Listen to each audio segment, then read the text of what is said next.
자, 그럼 심층 인터뷰 진짜 흥미롭고 재미있고 또 중요한 내용을 이분께서 말씀을 해주실 겁니다. NH투자증권 PB본부 패밀리오피스 지원부 김열매 연구위원님 나오셨습니다. 어서 오세요. 안녕하세요. 네, 반갑습니다, 위원님. 네, 반갑습니다. 네.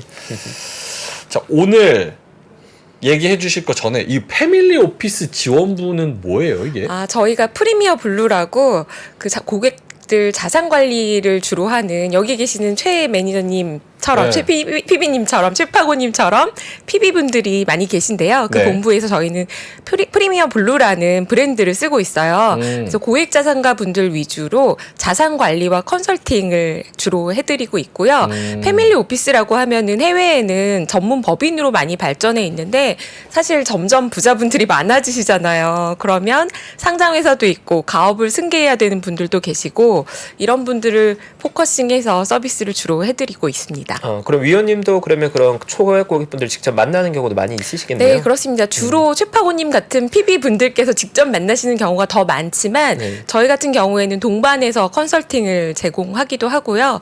주식 채권부터 다양한 금융상품들이 있다 보니까 그것들을 좀 안내를 해드리고 있고 또 무엇보다 저희는 저희 파트에 부동산, 상업용 부동산을 실제 이제 거래를 매입 약정 이런 것들을 매입 매수를 좀 이제 컨설팅을 하시는 분들이 계세요. 그래서 그분들이 뭐 기업 사옥을 매각하거나 매입하실 때 자문 서비스도 제공을 하고 있고 그래서 부동산까지 토탈 서비스를 제공하고 있습니다. 그거 얼마면 들어갈 수 있습니까? 거기? 저희가 보통 이제 금융자산 기준으로 10억 원 이상이면 좀 부자다 이렇게 얘기를 하고요. 30억 원 이상이면 그래도 신청서는 넣을 수 있어요? 네, 이제 엄밀히 말하면 패밀리 오피스 자체는 조금 더 허들이 있는데요. 30억 원 이상이면 네. 30억 이제 입장 컷. 30억 미만 입장을 못 하는 30만 거죠. 원도 없어요. 이게 이제 명확하게 기준이 있다기보다는요. 사실은 이제 지금은 워낙 빠르게 슈퍼리치가 되시는 분들도 최근에 많았기 때문에 뭐에서 그렇게 슈퍼리치 되는 거예요? 그러게요. 알려주세요, 진짜. 코로나 이후에는 정말 자산 시장의 변동이 정말 컸던 것 같아요. 제가 아는 분은 그 게임 애니땡 만들어서 그 타임오버 이거 하는 애니땡 만들어서 2,600억 엑시트 하셔가지고 바로 통장에 파킹 시킨 분은 제가 본 적이 있거든요. 요즘 게임 산업에 그런 신흥 재벌분들이 많으시죠. 아무래도 인터넷, 테크, 디지털 기반 산업들이 과거에 그 올드한 공장을 짓는 산업보다는 조금 빠르게 급등한 경향이 좀 있죠. 아니 뭐에서 슈퍼리치 될 수 있는지 좀만 힌트 주시면 제가 그걸로 한번 도전해 볼게요.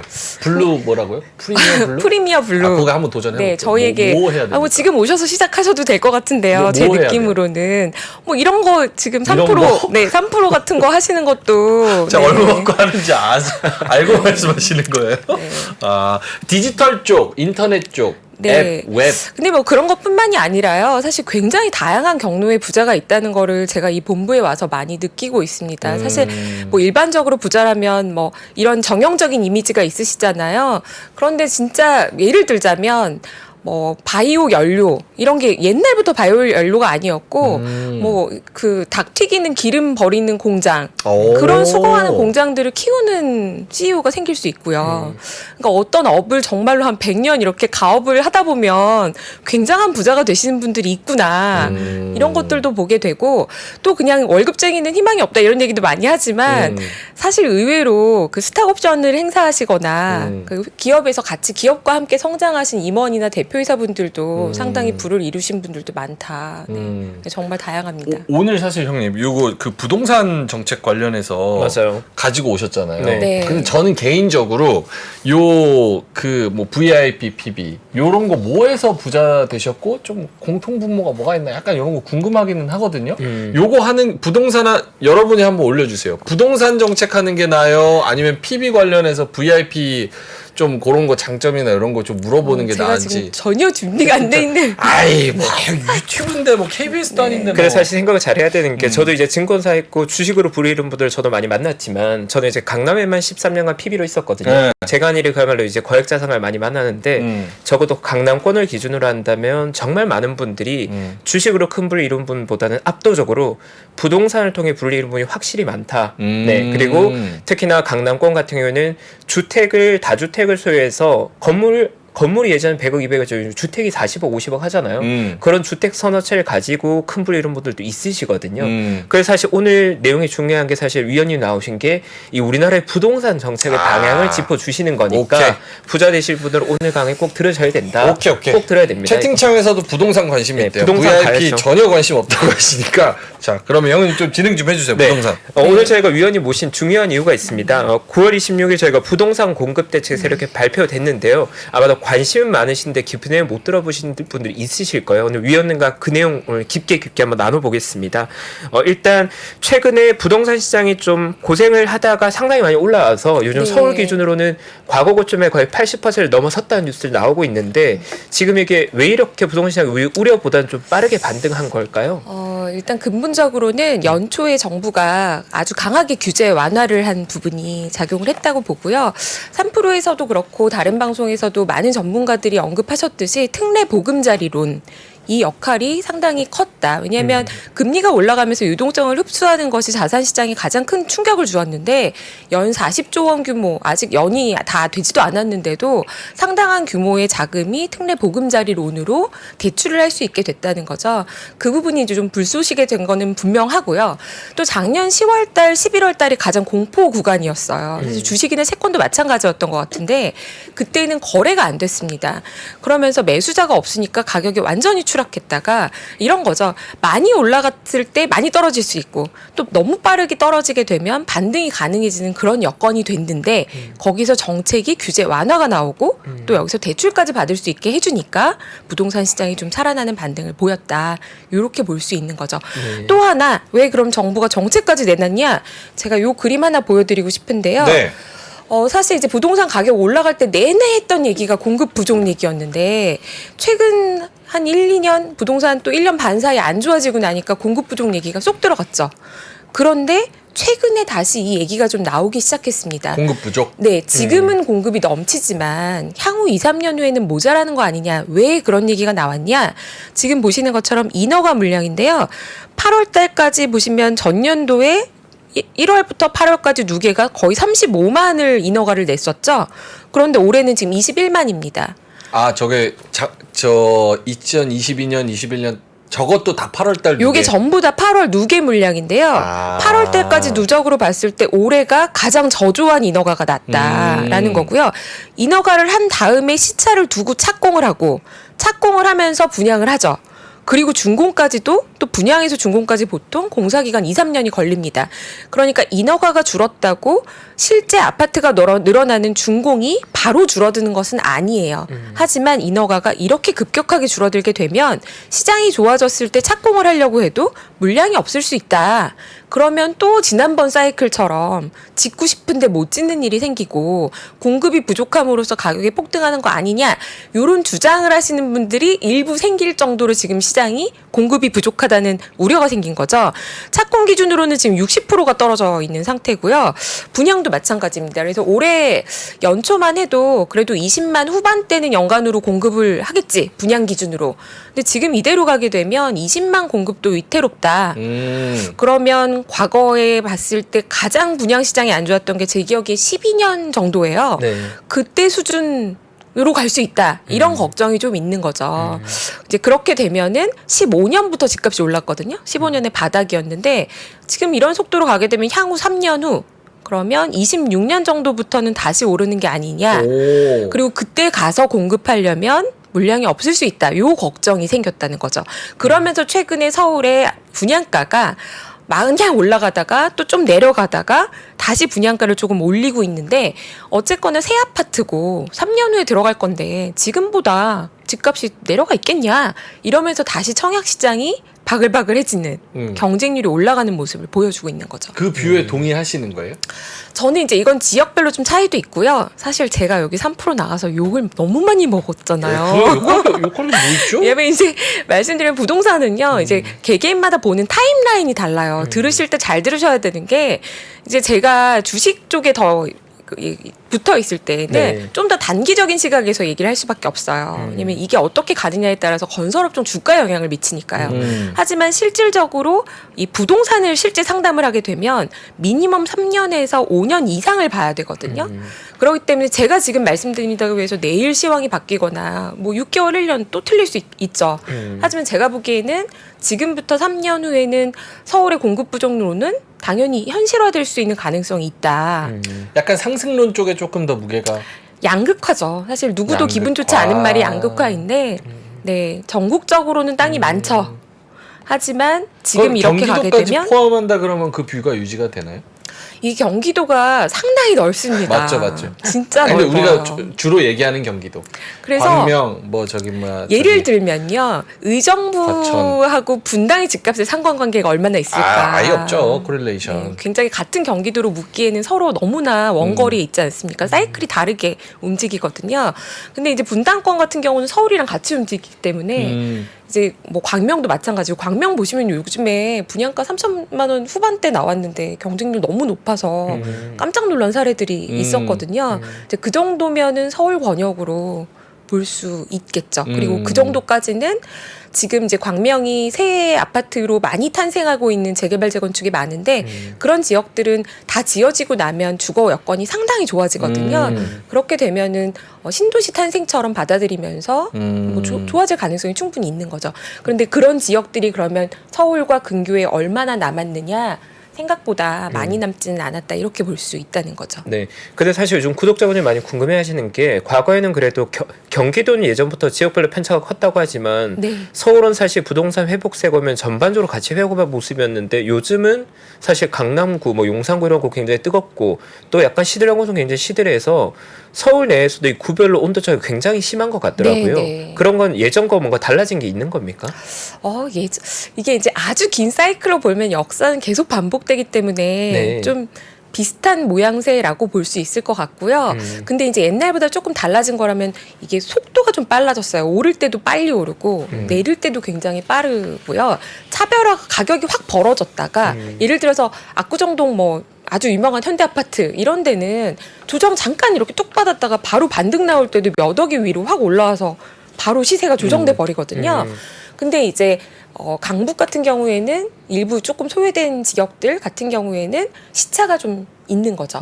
그러면 걔네는 지금 이미 거래된 가격만 비교해 보면 강남은 다 올라왔는데 아직 덜 오른 지역들은 가보면 싸게 살 수 있는 거냐? 막상 가보시면은 거기가 조금 매수자가 천천히 오는 지역이어서 그렇지 매도자 입장에서 또 싸게 막 내놓지는 않는 상황이에요. 싸게 내놓으면 사고 싶죠. 근데 여전히 호가가 좀 강남 올라가는 거 보면서 반응도 빠른 거예요. 매도자 측에서는 아니 우리 아파트랑 저기랑 좀 비슷한데 원래 한 2억 차인데 저쪽이 먼저 반등이 나오면 여기도 반등이 나오겠지. 그렇죠. 그래서 당연히 호가를 올려버리게 되고 하지만 강북 지역의 일부 아파트 같은 경우에는 투자 가치도 애매하고 실거주 가치도 애매하다. 이러면 이제 적극적으로 뛰어들진 않으면서 시차를 두고 올라가게 되는 거죠.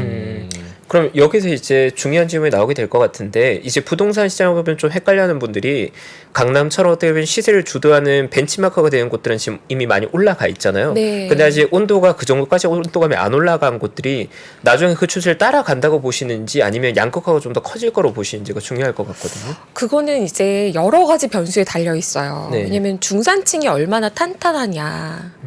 그러니까 중산층이 점점 탄탄해질수록 당연히 따라가는 흐름이 커지겠죠. 그런데 만약에 정말로 대한민국 경제 성장률은 정체돼 있고 오늘도 뭐 코스피 분위기 안 좋았는데 삼성전자를 비롯해서 대기업들이 일자리 창출이 안 되면 다 같이 따라가는 게 어렵겠죠. 그런데 사실 작년까지만 해도, 그러니까 작년에 금리가 급등하기 전까지만 해도 주식시장 분위기가 좋았고 기업 이익이 굉장히 높지 않았습니까? 그 흐름대로 가면서 연봉도 같이 올랐으면 우리가 다 같이 오른다 이렇게 볼 수 있었는데, 사실 냉정하게 놓고 봤을 때 올해랑 내년에 전체 경기 흐름을 놓고 보면 미국은 경제 성장률 전망을 올리고 있는데 한국은 사실 좀 낮추고 있죠. 환율도 많이 올랐고요. 그걸 감안하면 옛날처럼 다 같이 오른다 이러려면은 다시 좀 돈이 풀려줘야겠죠. 근데 그런 흐름은 분명히 아니지 않습니까? 그러면 지금은 조금 더 양극화 장세가 이어질 수 있다. 그리고 양극화로 가게 되면요. 거래량이 폭등하는 일은 잘 안 나올 수 있습니다. 옛날처럼 집값이 오르려면 무조건 거래량이 터져야 돼. 그게 성립하지 않을 수 있고 갈 길 가는 거죠. 각자의 노선으로. 사실은 지금 굉장히 불안한 것이 평균적으로는 경제 성장률이 어쨌거나 플러스로 야금야금 가고는 있지만 굉장히 저소득층도 늘어나고 있고요. 반대로 역으로 부자도 굉장히 빠르게 늘어났습니다. 그래서 평균적으로 약간씩 올라가고 있는 거니까 이게 위로 붙으려면 사실 기업들이 실적이 좀 받쳐주고 성장률이 나와줘야 된다. 너무 뻔한 얘기지만 사실은 제가 장담할 수 없는 부분이라서 이렇게 말씀을 드린 거고요. 다만 이거는 아셔야 되는 게 서울에 사는 사람들의 몇 퍼센트가 아파트에 산다고 생각하시나요? 응? 뭐라고요? 서울 거주자의 몇 퍼센트가 서울에 400만 가구가 있어요. 400만? 가구, 네. 가구 수로 400만 가구? 한 25% 정도? 그래요? 그밖에 안 돼요? 아닌가? 너무 적게 서울 살아요. 기준으로. 그럼 4명 중에 1명만 아파트 살아야 되는데요. 그러면 근데 빌라도 많긴 많으니까. 그쵸. 서울만으로 따지면 서울만? 하긴 강남이 아니라 서울만으로 하면 얼마쯤 될까요? 모르겠어요. 서울의 절반 정도가 절반 정도? 아파트에 살고 있고요. 나머지 반은. 나머지 반은 빌라 다세대 단독 이렇게 이제 그리고 음. 심지어 주택 외라고 해서 뭐 고시원 이런 데까지도 아. 네, 거주지 외 거처라고 하는데 주거지 외 거처에 살고 계신 분들까지도 있고 이런 분들도 좀 늘어나고 있어요. 그러니까 이게 전체 스펙트럼이 가장 다양한 게 사실 서울입니다. 왜 지방이 가면 더 가난한 사람이 많냐? 그렇지 않습니다. 오히려 인구에서 보면 일정 비중은 서울이 더 가난하신 분들도 저소득층도 많은 지역이에요. 왜냐면 일자리가 있기 때문인 거죠. 그래서 이 점점 더 양극화가 되고 있는 거는 사실 우리나라만의 흐름이 아니라 선진국들이 모두 겪고 있는 문제이긴 하거든요. 맞죠. 근데 절반이 아파트에 살고 있는데 여기서 집을 안 지어도 모자라지 않는다라는 주장은 어떤 주장이냐. 경제가 하나도 성장하지 않고요. 지금 방 한 칸에 살고 있는 사람은 영원히 거기 살아야 된다는 얘기예요. 그럼 집이 안 모자라겠죠. 어딘가 지금 길에 살고 있지 않으면 집에 살고 있으니까 주택 보급률만 가지고 얘기하면 지을 필요 없어요라고 얘기하는 거고 또 하나 그러면 다른 방법이 있지 않냐라고 얘기하는 거는 국토의 균형 성장으로 얘기하면서 그럼 서울에 있는 인구가 이렇게 힘들게 살지 말고 좀 외곽으로 나갑시다. 이 정책을 펼친 지도 꽤 오래됐죠. 근데 앞서 말씀드린 것처럼 그걸 나가게 하려면은 사실 중산층이 나가야 돼요. 그렇죠. 그렇게 해서 잘 된 데가 유일하게 성공한 데가 한 군데 있죠. 어디요? 어디겠어요? 몰라요. 세종시입니다. 세종시. 네, 세종시는 평균적으로 보면 오히려 저소득층 인구가 서울보다 훨씬 적어요. 당연하지 않겠습니까? 그렇죠. 네. 초고액 자산가는 좀 적다고 하더라도 오히려 부자가 많은, 그러니까 평균적으로는 괜찮은 거죠. 그러니까 그런 도시를 만들기 위해서 우리가 뭘 했는지 알잖아요. 행정수도라는 걸 막 만들었죠. 논란이 있고 인위적으로 기업과 대학을 유치하겠다 하고 이런 것들을 해도 굉장히 오랜 시간이 걸립니다. 그럼 결론적으로 뭐냐면 집을 짓는 데는 3년이 걸리는데 이거를 지금 당장은 다 같이 살고 있으니까 모두 길바닥에 살고 있는 거 아니니까 아파트는 더 이상 많이 안 지어도 돼요라는 주장은 둘 중에 하나다. 경제가 성장을 안 해서 쪽방 사는 사람 계속 쪽방 살아도 된다는 주장이거나 아니면 균형 성장을 서울에 집 짓는 것보다 더 빨리 할 수 있다는 주장이다. 그래서 저는 이 둘 다 쉽지 않기 때문에 어느 정도의 부동산 시장이 가라앉을 때조차도 공급은 꾸준히 해야 된다는 거고 그래서 바로 오늘 발표된 정책이 공급을 할 테니까 네. 너무 걱정하지 마세요라는 정책이 나온 거죠. 오케이. 네. 10분 남았어요. 네. 괜찮으세요? 어떡하죠? 한 번 더 부르시다. 네. 아, 사실 제가 오늘 정책에 대해서 정리를 진짜 열심히 퇴근하고 열심히 1시간 동안 만들었는데 그 암호화 해제를 못해가지고 문서 보안 때문에 오늘 못 가지고 나왔어요. 그래서 따로 또 한번 불러주시면 제가 좋을 것 같고요. 프리미엄 블루는 실수하지 않는 걸로 알고 있는데요. 아, 고객이 급하게 1시간 만에 요청하지는 않기 때문에 고객이 그렇죠. 3%만을 위해 제가 열심히 자료를 저희는 만들었다가 고객이 아니니까. 못 들고 나왔습니다. 근데 오케이. 오늘 정책 말씀을 먼저 핵심만 말씀해 주세요. 네. 일단은 지금 주택 공급을 민간에서 하기는 굉장히 어려운 상황이 왔죠. 두 가지인데 금융 비용이 너무 높아요. 그래서 브릿지론에 문제가 생겼다 이런 얘기가 있고 그다음에 시장 상황이 안 좋으니까 지금 원래 원가를 다 더해서 공사비도 올라갔는데 금융비용도 더해졌어. 이 가격으로 분양을 하려니 분양가 상한제도 막혀 있어. 상한제 아니어도 이 원가를 다 더한 가격에 마진을 남겨서 팔려면 안 팔려. 그러니까 하고 말지. 민간에서는 그렇죠. 민간에서 사업 추진 속도가 떨어지니까 착공을 못 하고 있는 거죠. 그러면 정부는 어떻게 해야 되느냐? 공공을 늘려주겠다. 그래서 공공을 늘리겠다는 게 수도권 신도시 3만 호 이상을 3기 신도시에 추가로 더 해주겠다. 요게 나오고 민간에서 못하는 사업을 공공으로 일부 전환도 하겠다. 그리고 신규 택지도 지정하겠다. 그래서 한 5만 5천 정도는 공공에서 추가를 해주겠다라는 게 나왔고요. 근데 그걸로는 충분하지 않잖아요. 언제 택지 지정해서 짓겠습니까? 3기 신도시 중에 건물 착공한 게 지금 몇 개인지 아세요? 아 알죠. 몇 개인데요? 그럼 집에 가서 제가 한번 찾아볼게요. 그러니까 큰 4개 지구가 있는데 그중에서 인천 계양을 제외하고는 나머지는 다 부지만 만들고 있어요. 아직 건물이 올라가고 있지 못합니다. 그러니까 이 대책이 언제 나왔는데 그만큼 힘들다는 거예요. 그래서 그러면 민간이 이미 땅을 사놓은 상태의 사업을 빠르게 추진을 해야 되는데 앞서 말씀드린 금융비용 단계에서 금융권에서 좀 문제가 있는 것들이 많지 않습니까? 그래서 요거를 좀 해결해 주려고 부실 사업장 중에 정리할 건 일부는 좀 정리하되 브릿지론이라고 해서 증권사나 저축은행이나 캐피탈에서 비싼 돈을 내면서 겨우 돌리고 있는 이런 것들을 사업성이 있으면은 좀 캠코도 나서고 주요 금융기관도 나서서 펀딩을 좀 도와주고 사업성을 재검토해서 빨리 착공을 하게 해주겠다. 근데 제가 이렇게 말을 짧게 하려고 해도 길잖아요.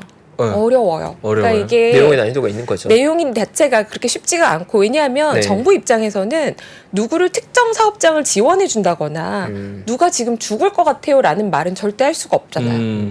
그리고 부동산 시장에 불쏘시개를 주고 싶은 마음도 당연히 없습니다. 왜냐하면 지금은 앞서 말씀드린 것처럼 규제 완화 효과랑 특례 보금자리론 효과가 있어서 올라온 거기 때문에 여기서 더 정부가 집값을 자극할 마음은 없어요. 네. 그래서 최대한 완만하게 PF 리스크를 좀 잠재우면서 정상 사업으로 갈 수 있는 걸 최대한 빠르게 착공할 수 있도록 도와주겠다. 이게 요지입니다. 네. 그럼 어쨌든 그럼 키포인트가 되는 건 공공주택 공급을 늘리면서 지금 시장에 PF 관련 많은 노이즈가 있는데 이걸 정부가 나서 도와주겠다는 거지 않습니까? 그렇죠. 그럼 여기서 이제 체크해야 될 건 오늘 발표된 그 정부의 구체적인 안이 과연 PF 시장의 불안을 잠재울 정도로 충분한지가 중요할 것 같은데 거기에 대한 위원님 의견 여쭤봐도 될까요?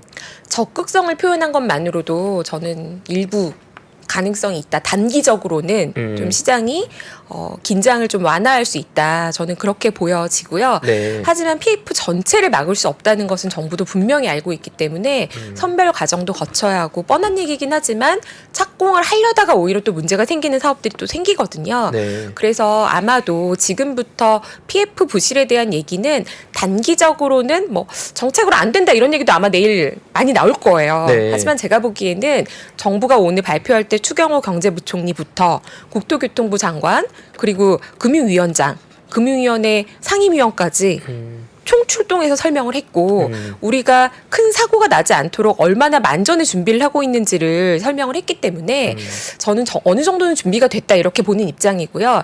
다만 이제 걱정스러운 것은 무리하게 여기서 사업을 끌고 가려는 시행사들이 분명히 나올 것이고 그러는 과정에서 짓지 말아야 할 사업을 짓게 되는 게 오히려 시장의 자정작용을 오래 걸리게 하는 나쁜 사업을 지금 접을 수 있었는데 접지 않고 혹시 도와준다니까 나도 좀 잘 사업할 수 있는 거 아니야?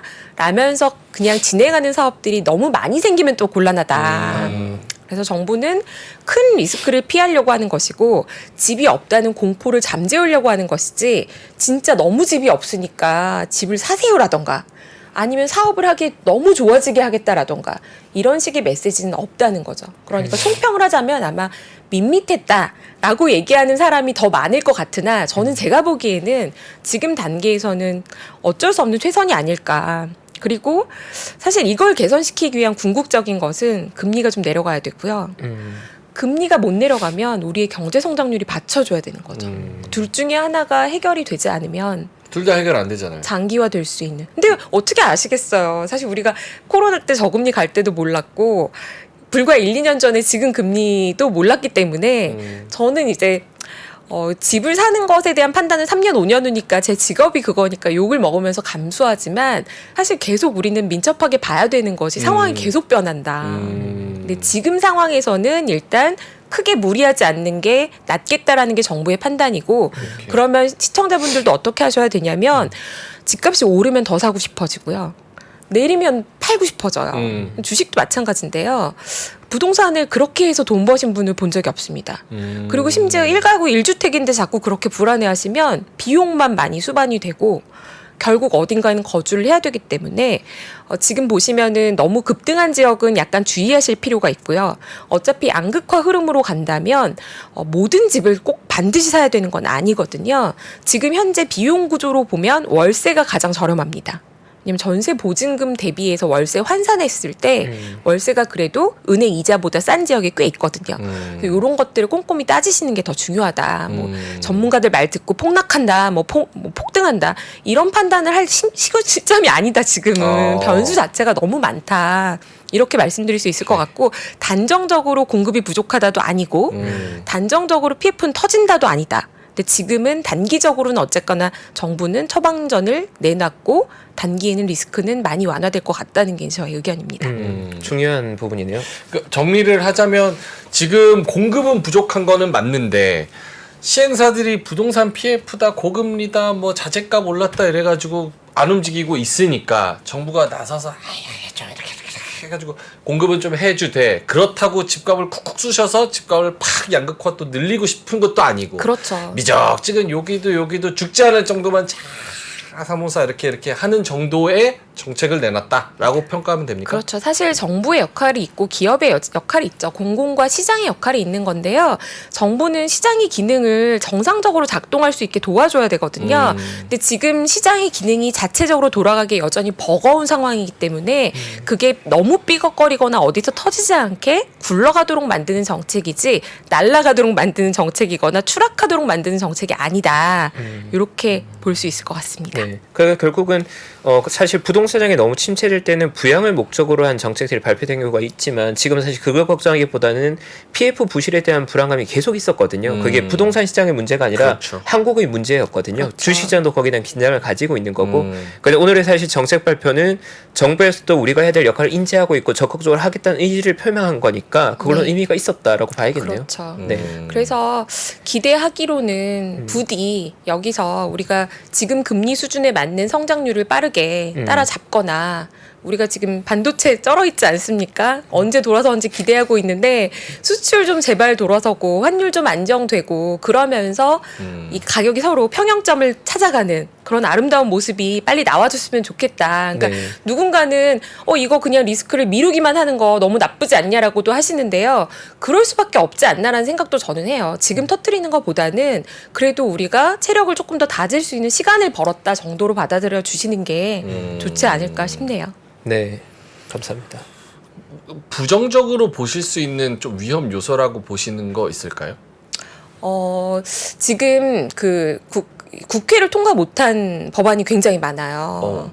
근데 그거를 이제 정부도 이번 자료에 언급을 했더라고요. 그러니까 이게 어떻게 보면은 우리가 잘못한 거 아니에요라는 얘기를 하는 걸 수도 있는데 네. 규제 정상화 입법을 해야 된다 이렇게 얘기를 했는데 지금 실거주 의무를 폐지하겠다 얘기했는데 폐지 아직 안 됐고요. 그래서 요거 분양권 갖고 계신 분들이 실거주 진짜 해야 돼요? 이거 이사를 가야 돼요 말아야 돼요? 약간 혼란스러운 상태고 그리고 재건축 부담금에 대해서 너무 과도한 것을 합리화해주겠다라고 했는데 이게 부자 감세 논란이 좀 있거든요. 하지만 또 소유주 입장에서는 적당히 하게 해야지 종합소득과세보다 더 때리는 세금이 말이 되느냐 50%를 넘게 내라는 게 말이 되느냐 뭐 이런 것들이 있어요. 그래서 이런 것들에 대해서는 사실 굉장히 첨예한 대립이 있고 오피스텔을 주택수에서 넣느냐 마느냐 이것도 이번에 시장에서 기대를 많이 했는데 어떻게 보면 제일 째려보고 있던 첨예한 갈등이 있던 조항들에 대해서는 이번에 언급을 좀 피했다. 국회 통과가 안 됐다. 이렇게만 얘기하는 거는 뭐 어떻게 하겠다는 계획이 조금 빠져 있다는 게 좀 시장에서는 아깝다라고 생각할 수 있는 부분인 것 같습니다. 네. 사실 부동산 시장에 많은 분들이 좀 관심을 가지시는 이유 중에 하나가 생각보다도 다양한 채널을 통해서 부동산 시장에 또 심각한 급락에 대한 경고를 주는 분들이 많이 있긴 하거든요. 네, 그렇죠. 그래서 사실 지금 정책들 방향이나 시장의 움직임을 봐서 그런 우려와는 약간 다른 방향으로 움직이고 있는데 위원님 보시기에는 지금 어쨌든 회복세 흐름이 지금으로 봤을 때는 합리적인 회복세인 거고 조금 더 지속될 수 있다 방향으로 일단은 보시는 거죠. 제가 앞서 말씀드린 것처럼 네. 작년에 너무 공포 구간을 지났고요. 네. 그래서 정부가 1월 3일자로 폭풍 정책을 규제 완화를 거의 싸가지고 발표를 했고요. 그때도 이런다고 되겠어 할 정도로 시장이 냉랭했다가 그쵸. 그러니까 특례 보금자리론 결국 돈을 투입하고 나서야 살아났단 말입니다. 효과가 나온 거죠, 진짜. 그렇죠. 그렇기 때문에 그리고 이제 주식시장도 상반기에 좋았죠. 그만큼 네. 금융시장 환경도 공포 구간을 지났기 때문에 효과가 나왔다. 여러 가지가 맞물려서 상반기에 회복을 한 겁니다. 그러면 이게 정부가 가만뒀을 때도 회복을 했을 거냐? 이런 속도로 회복하지 못했을 가능성이 상당히 농후하죠. 지금 상황에서는. 그러면 정부가 추가적으로 얘기를 하지 않으면 다시 약간 잠잠해질 가능성이 있다고 저는 보거든요. 근데 만약에 지금 이렇게 정책이 나오면서 또 어떤 누군가는 폭락을 얘기하지만 누군가는 폭등을 얘기하면서 공급이 없다 이렇게 주장하면 이건 또 지역마다 다른 양상을 보일 수 있는 요인이 될 수 있거든요. 근데 지금 상황에서는 어쨌거나 정책 효과가 컸다는 거를 분명히 감안하셔야 된다고 보고요. 시청자분들께서는 지금 접근하실 때는 철저하게 주거비 기준으로 내가 이사 비용과 금융 비용 다 감안했을 때 월세와 전세와 매매를 비교할 수 있는 균형점을 찾는 그 스터디가 지금 굉장히 필요하신 거지. 뭐 제가 나와서 얘기를 하긴 하지만 시황이 어떻다는 거를 지금 듣는 게 중요한 때가 아니다. 저는 당분간은 박스권으로 예상합니다. 그래서 코스피도 박스권일 때는 박스권이니까 주식 안 해? 이거 의미 없고요. 내려갈 것 같으니까 다 팔아? 그건 아니죠. 잘못 팔 수 있어요. 내 건 먼저 빠졌는데 여기서 파시면은 더 빠진 걸 잘못 파는 수가 있어요. 그래서 이럴 때에는 철저하게 실수요 관점에서 내 주거 비용 대비 내가 보기에 뭐가 필요한 건지를 판단하시는 게 가장 중요하다. 근데 그거는 어떻게 생각하세요? 사실은 내년에 총선이 있으니까 총선 전까지는 어떻게든 마사지 할 것 같고 그러고 나서 내년도에 이제 계속 뭐 연준에서도 고금리 계속 오랫동안 길게 지속을 한다고 하잖아요. 그럼 지금 상황 보면은 국채금리나 유가나 이런 거 보면 더 매파적으로 갈 가능성도 있어 보이고 그렇게 생각하면 내년 4월 지나고 나서 슬슬 우리 가계대출 얼마야? 1,400조? 1,500조? 그게 뭔가 시한폭탄이 될 가능성도 생각을 하세요? 고금리가 더 높게 더 길게 유지되면 내년에 지금 이렇게 원래 그 주식시장도 그러잖아요. 한번 큰일 났다 하다가 한 80%까지 다시 오르고 그 다음 아예 날아가 버리는 이 패턴. 이게 사실은 뭐 가계대출 지금 요 수준이 굉장히 글로벌적으로 봐도 굉장히 큰 수준이고 이게 내년도에 언제 한번 뭔가 어디선가 부러진다라는 데 시한폭탄이 있어서도 좀 염두에 두고 계신 게 계신지. 이게 짐은 짐이지 않습니까? 빚이 있으면. 빚이 있는 사람이랑 없는 사람은 다르잖아요. 그러니까 분명히 짐이라는 것은 인정할 수밖에 없고 거기에 금리 무게까지 더해졌으니까 당연히 무겁죠. 근데 그게 터지느냐는 좀 별개의 문제고요. 작은 데서 터졌을 때 이렇게 말하면 이미 지금 중소형 건설사 몇백 개가 올해 지금 부도처리 폐업 처리가 됐고요. 그런 걸 감안하면 터졌어요. 어딘가는. 저축은행들도 어딘가는 노이즈가 벌써 있었고 뭐 여러 문제가 이미 지나왔습니다. 그러면 그런 일이 또 생기느냐라고 하면 생길 수 있다라고 보는데 네. 그게 정말로 터지는 수준의 시스템 리스크냐라고 보면 저는 그렇게 보진 않는 것이요. 제가 뭐 액면가도 많아 보이는지 모르겠지만 08년도에도 여의도에서 애널리스트를 하고 있었는데 네, 그때도 제가 나름 직장생활 6년 차였는데요. 근데 그때랑 지금은 좀 상황이 다릅니다. 왜냐하면은 2008년에는 그냥 글로벌 금융위기였죠. 신용 경색으로 인해서 우량하다는 대기업도 돈 빌리기가 힘들었어요. 지금은 전혀 다릅니다. 시스템 리스크 전혀 아니고요. 미국이 금리를 못 낮추는 이유도 펀더멘탈이 너무 좋아서 못 낮춘다는 얘기를 계속 강조하고 있습니다. 한국은 어떠느냐? 가계 부채 전체는 늘었는데요. 자산도 늘었고요. 금융 자산 규모도 상당해요. 부익부 빈익빈이 굉장히 심해지고 있다는 게 사회 문제일 수는 있으나 그것을 사회 문제와 정치 문제와 금융 시스템의 문제는 반드시 다르게 보셔야 한다. 계산기를 두들겨야 하는 일과 마음이 아플 일과 화가 날 일을 혼돈하시면 안 된다라고 저는 보는 거고요. 그리고 지금은 은행권에서 부동산에 대해서 LTV 관리나 DSR 관리나 철저히 했기 때문에 국민은행 기준에 발표되는 PIR 지표나 그리고 국민은행 기준의 연체율 데이터나 요거랑 저축은행에서 발생하고 있는 일이 완전히 양상이 다릅니다. 그렇기 때문에 요거를 싸잡아서 다 같이 위기다 이렇게 얘기하는 것은 전혀 도움이 되지 않는다 이렇게 말씀드릴 수 있을 것 같습니다. 오케이. 저 이렇게 선명하게 의견 내주신 거 너무 좋아요. 저의 사견입니다. 네. 사견. 네, 네. 개인 의견 네. 매우 네. 선명했죠. 깜짝 놀란 게 너무 동안이신 게 저 유치원 다닐 때 대학생이셨어요. 제가 좀 늙어 보이고 얘가 좀 동안이시고. 얼른 물러나가는데요. 네. 와, 깜짝 놀랐습니다. 열매님이 동안이셔서 그런 거예요. 감사합니다. 네, 오늘 제가 자료를 못 갖고 와가지고 멘탈이 약간 흐리멍텅했는데 괜찮아요. 감사합니다. 좋았습니다. 네. 말만 잘하면 되죠, 뭐. 네. 자, 알겠습니다. 그러면 오늘 요거 다시 한번 돌려보시고 여러 가지 뷰를 얻어보시면 좋을 것 같습니다. 심층 인터뷰 NH투자증권 PB본부 패밀리 오피스 지원부 김열매 연구위원님이었습니다. 고맙습니다. 감사합니다. 감사합니다. 외환위기 오는 거 아니에요? 금융위기 오는 거 아니에요? 이런 질문들을 좀 굉장히 많이 받았었습니다. 탐욕이 되게 강했을 때 위험자산으로서의 극단적인 쏠림이 나타나고 공포감이 극에 달했을 때 안전자산으로서의 극단적인 쏠림이 나타나거든요. 과거의 일이 미래에 똑같이 일어난다 이건 아니지만 그때 당시에 위기 상황에서는 어떤 공통점들이 있었는지를 보면서 우리가 대비를 하는 방법도 고민해 볼 수 있고요. 과거를 제대로 이해하는 순간 위기의 실체가 드러납니다. 오건영의 현실 경제 이야기를 서점에서 만나보세요.